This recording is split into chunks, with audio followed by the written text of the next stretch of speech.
السلام عليكم أيها المشاهدين والمشاهدات. غادي نقول لكم الله يرحم الوالدين اللي تيدخل عندي القناة خصو يتفرج في الفيديو دقيقة ولا جوج باش يحفزني ويشجعني، ماشي هادو اللي تيدخلوا ويخرجوا واخا تيديروا اللايك واخا تيديروا كل شيء تيدخلوا ويخرجوا تيضيعوا لي كاع السوايع والمشاهدات يوميا تيمشيو لي انا يوميا ما عرفتش السبب.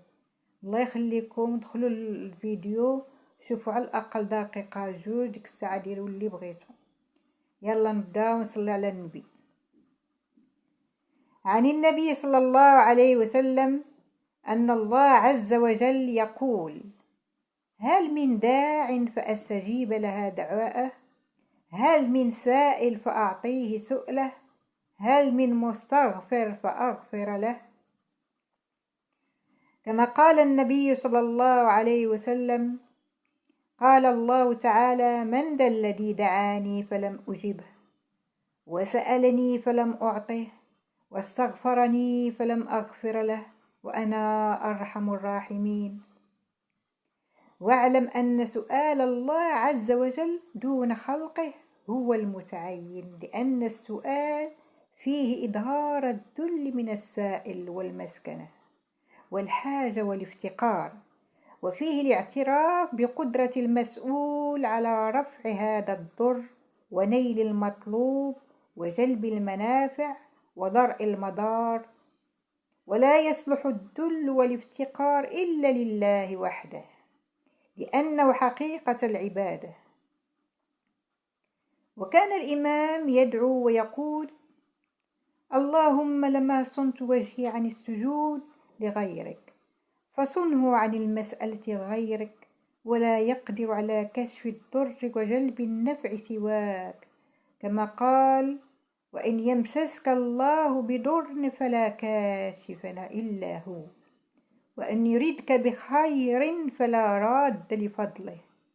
وقال كذلك: ما يفتح الله للناس من رحمة فلا ممسك لها، وما يمسك فلا مرسل له من بعده.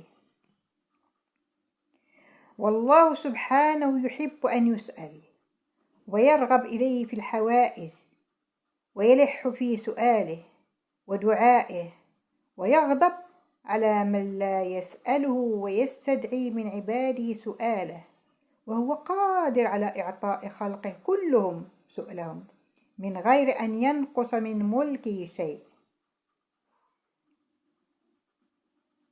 والمخلوق بخلاف ذلك يكره أن يسأل، ويحب أن لا يسأل لعزه وفقره وحاجته. ولهذا قال وهب بن منبه لرجل كان يأتي الملوك: ويحك، تأتي من يغلق عنك بابه ويظهر لك فقره ويواري عنك غناه، وتدع من يفتح لك بابه في نصف النهار ونصف الليل ويظهر لك غناه ويقول: ادعوني أستجيب لك. وقال: إياك أن تطلب حوائجك إلى من أغلق دونك بابه ويجعل دونها حجابا. وعليك يا أحبابي بمن بابه مفتوح إلى يوم القيامة، أمرك أن تسأل ووعدك أن يجيبك.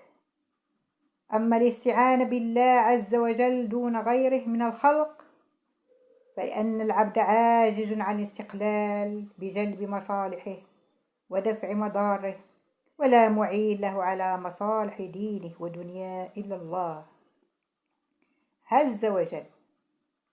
فمن أعانه الله فهو المعان، ومن خذله فهو المخذول. وهذا تحقيق معنى قول لا حول ولا قوة إلا بالله. فإن المعنى لا تحول لعبد من حال إلى حال، ولا قوة له على ذلك إلا بالله. وهذه كلمة عظيمة، وهي كنز من كنوز الجنة.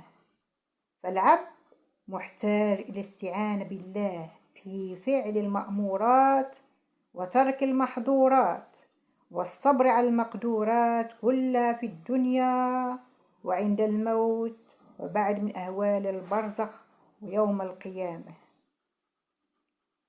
إن رسول الله يأمرك أن تكثر من قول لا حول ولا قوة إلا بالله العلي العظيم، فإنها دواء من 99 داء أيسرها الهم.